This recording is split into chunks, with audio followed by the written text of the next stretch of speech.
Hello everyone! Magandang buhay sa lahat. Welcome na welcome po kayo dito sa aking Mathematics Tagalog tutorial.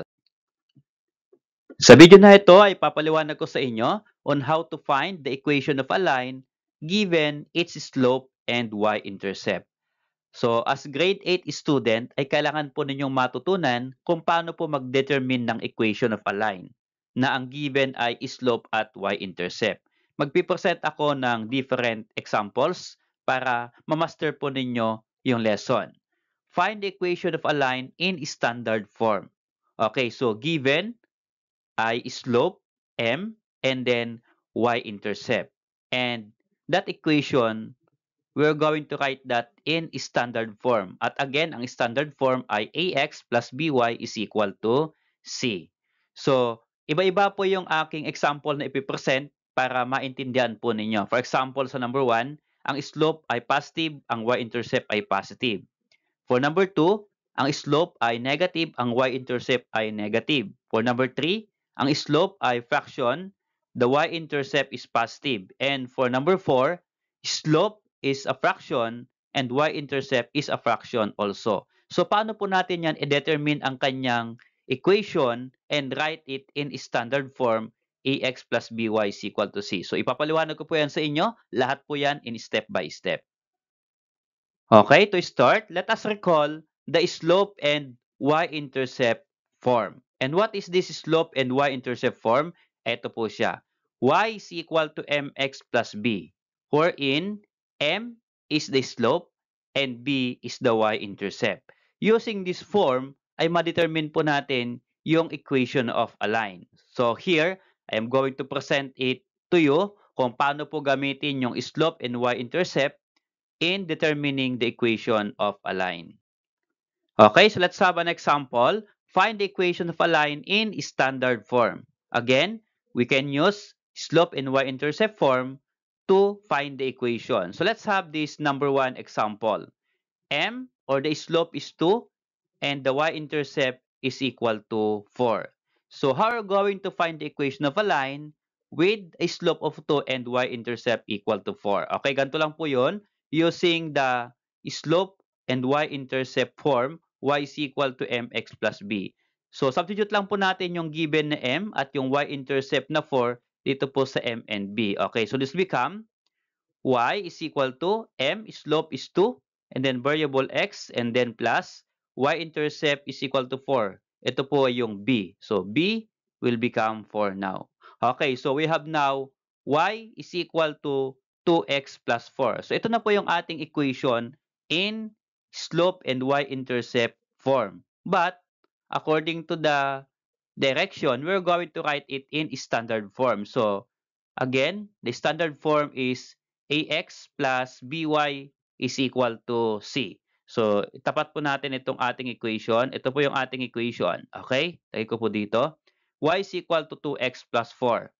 Here, hindi po ito standard form. Okay, so ang gagawin po natin, dapat yung x at yung y ay nasa left ng equal sign. Since yung 2x ay nasa right, imove po natin dito. So this become, okay, if you move 2x to the left of equal sign, change the sign from positive to negative. So, it's become negative 2x. And then, idugtong natin yung y. So, siya po ay positive, kaya plus y po yan. Okay? And then, equal to, kapag na move po natin itong 2x na wala na po dito sa my right side, positive 4 po or plus 4 po yung matitira dito. Okay, so we are going to write plus 4 here or positive 4 rather. Okay, so we have 2x or negative 2x plus y is equal to 4. Kapag ganito pong negative ang nasa unahan, dapat ay i-remove po natin or change po natin. So to change, kapag nag-change po tayo from negative to positive, lahat po ng sign dito ay i-change din po natin. Okay? Negative to positive for 2x. Then for y naman, positive, then change to negative. And then for positive will become negative. Basta't babaguhin lang po natin yung kanilang sign kapag binago po yung pinakang first term papunta sa right. So lahat po yan babaguhin natin. Okay? Negative to positive, plus to minus, and then positive to negative. Now, that is the equation in standard form, ax plus by equal to c. Okay? So to answer the question, thus the equation of the line is 2x minus y is equal to negative 4. Okay, so how about naman po itong number 2 example? The slope is negative 6 and the y-intercept is negative 8. So pareho pong negative yung slope in y-intercept. Now, how are you going to determine or find its equation? Okay, using the slope and y-intercept form, y is equal to mx plus b, substitute lang po natin. M is negative 6, substitute natin dito, and y-intercept b ay negative 8. So this become y is equal to negative 6 for slope, then x, then plus, and then b po natin ay y-intercept negative 8, so plus negative 8. Now, we're going to change the operation here. So, pwede pong y is equal to negative 6x. Yung plus negative 8, pwede naman pong isang symbol lang or isang sign lang. Yung positive times negative is negative, kaya minus 8. So, ito po yung ating equation in slope and y-intercept form. Now, we are going to write that equation in standard form. So again, ang standard form ay ax plus by equal to c. Okay, tapat po natin itong ating equation. So ito po yung ating i-rewrite in standard form. Okay, so again, ax and by po ang nasa left ng equal sign. Itong negative 6x ay nasa right ng equal sign, so imumove po natin sa kabila. So this will become negative 6x will become positive 6x. Okay? Kasi move mo on the other side of equal sign. Okay? From right side to negative side, change the sign. So negative 6x will become positive 6x. And then, this y, positive y po siya. Okay? Para maidugtong po sa 6x ay positive will become plus. Okay? Kaya plus y, then equal to, kapag na-remove po natin itong negative 6x, at napunta na dito po sa may left side, ang matitira po dito ay minus 8 or pwede pong iyan ay negative 8. Okay. So again, 6x then plus y is equal to negative 8. That is now the equation in standard form. Okay, notice here, hindi na po negative yung kanyang first term or numerical coefficient ng x, hindi po siya negative, kaya no need to change the sign. So okay na po yan. Okay? Thus the equation of the line is 6x plus y equal to negative 8. Okay, so about naman po itong number 3. Slope m is equal to 2/3 and y-intercept is equal to positive 3. So this time, yung ating pong slope ay fraction, 2/3. So paano po kaya ma-determine yung kanyang equation? So again, mag-focus po tayo sa formula. Y is equal to mx plus b, and then substitute, this become y is equal to, ang slope ay 2/3, kaya m 2/3, and then variable x. So 2/3 x, then plus, what is b? B is y-intercept, positive 3. Kapag nilagay po natin yung positive 3, ay di, ilagay po natin plus 3 dito. Okay. So we have now y is equal to 2x, 2 over 3x plus 3.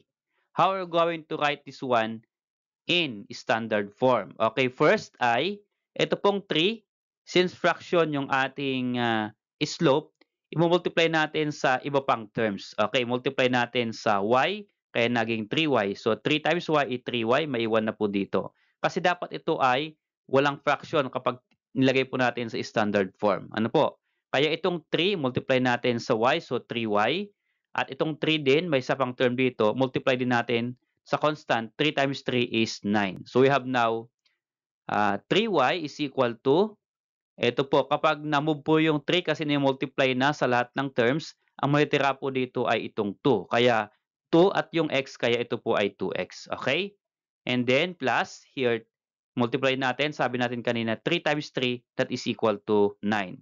Okay, notice here, nung nag-multiply tayo ng 3 sa other terms, then wala na po yung kanyang denominator na 3. Okay? So, yan po yung ating equation in slope and y-intercept. Okay, we're going to write that in standard form, ax plus by equal to c. Okay, lagay po natin yan sa baba. Okay, so, asan po ba dyan ang naiba na nawala po dun sa kanyang pwesto para po siya maging standard? So, ito pong 2x. So itong 2x po ay nasa right ng equal sign. Dapat ang x po ay nasa left ng equal sign. So i-move po natin ito. 2x, positive 2x. If you're going to move, that will become negative 2x. And then, positive 3y po ito. Pag nugtong po natin, plus 3y. Okay? And then, is equal to, kapag nawala na pong 2x na ito, ang matitira po dito ay positive 9 kasi plus 9. Okay? Kaya ito po ay equal to 9.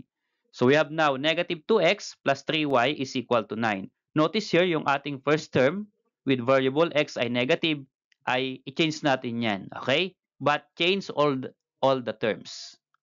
Okay, so from negative 2x to 2x, then plus 3y to minus 3y. So positive will become negative, plus will become minus. And then copy equal sign. So we have now positive 9 that will become negative 9. Okay, so notice here, yung ating equation, 2x minus 3y equal to negative 9. So wala na po yung negative sign before ng 2x. Okay. So here, to answer the question, thus the equation of the line is 2x minus 3y is equal to negative 9. Okay, so about this number 4 example, slope is equal to negative 1 over 5 and y-intercept is equal to 2 over 5.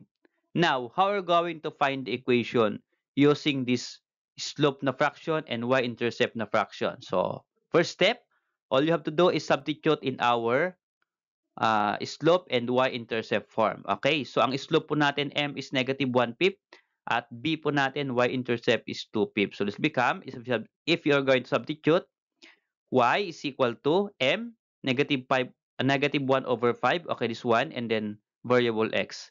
So plus b, ang b po natin ay y-intercept 2 over 5. So ito pong 2 over 5.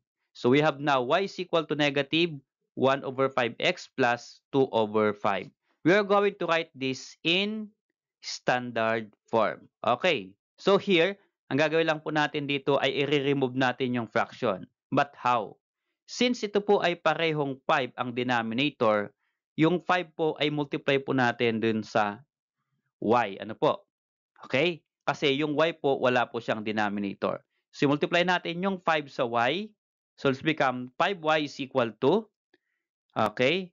Since tinanggal na natin yung 5 na denominator, ang matitira po ay yung numerator na negative 1. So, negative 1 and then yung variable x. Okay? Again, ito pong 5 nandun na po sa y.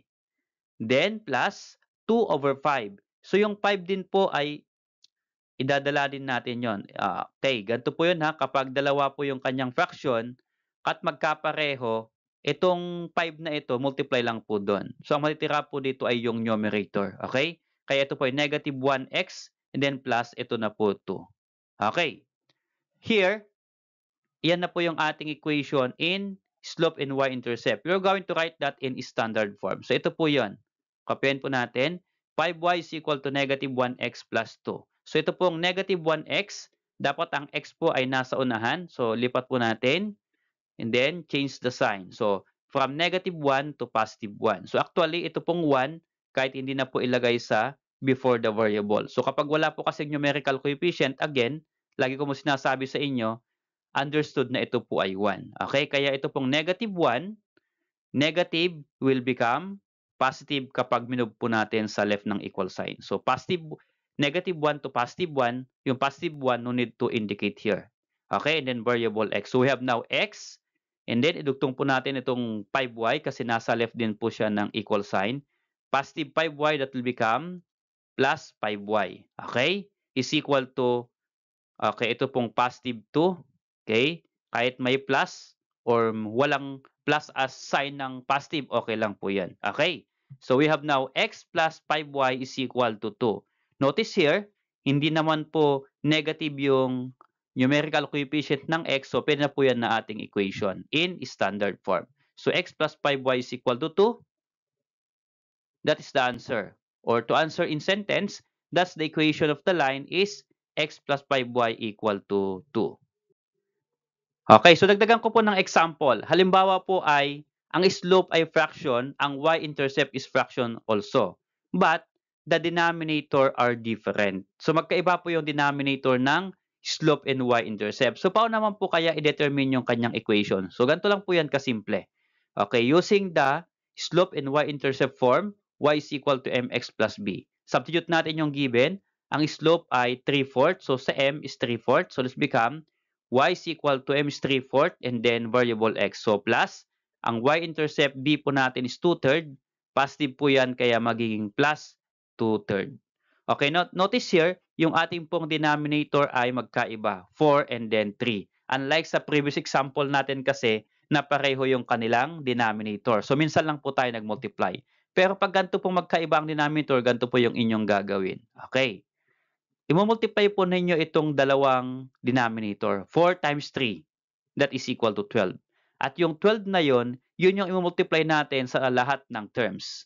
Multiply natin yung 12 times y, first term natin, and then equal 12, multiply din natin sa 3/4 x. Okay, so 12 times 3 over 4 and then x.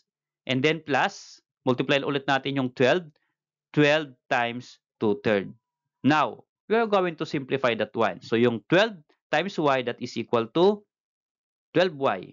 Pero ito, paano po ito? 12 times 3/4 x. Ang gagawin lang po ninyo ay multiply natin 12 and then yung numerator. So 12 times 3, 36. And then divide natin sa denominator 4. So 36 divided by 4 is 9. And then yung variable x. Kaya ito po ay 9x. Okay? How about naman itong 12 times 2/3? So multiply natin yung 12 sa numerator. 12 times 2, 24. Divide by 3, that is equal to 8. Okay, so ito na po yung ating equation in slope and y-intercept. 12y is equal to 9x plus 8.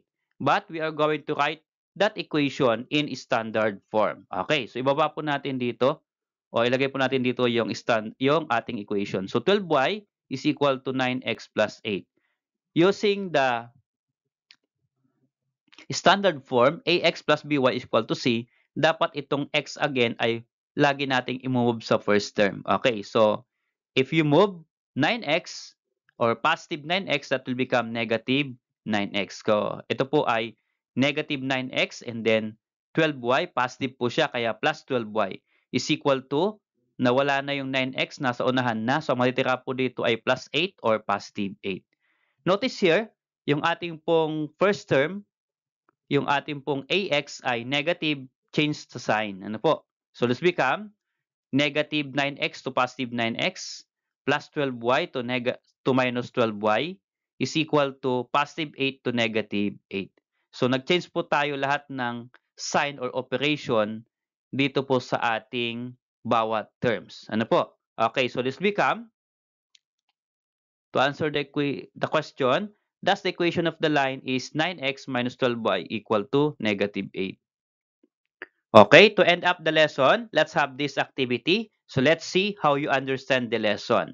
Activity A, find the equation of the line given its slope and y-intercept. Okay, for number 1, m slope is equal to negative 3 and the y-intercept is equal to 11. And for number 2, the slope is 3 over 7 and the y-intercept is equal to negative 5. So, pwede po ninyong i-post yung video na ito, try to answer, and then write your answer in standard form. At kung meron na po kayong sagot, baka pwede naman pong pa-share sa amin by just typing your answer on the comment section below. Salamat sa panonood mga anak. I hope that you learn about finding or determining the equation of a line given its slope and y-intercept.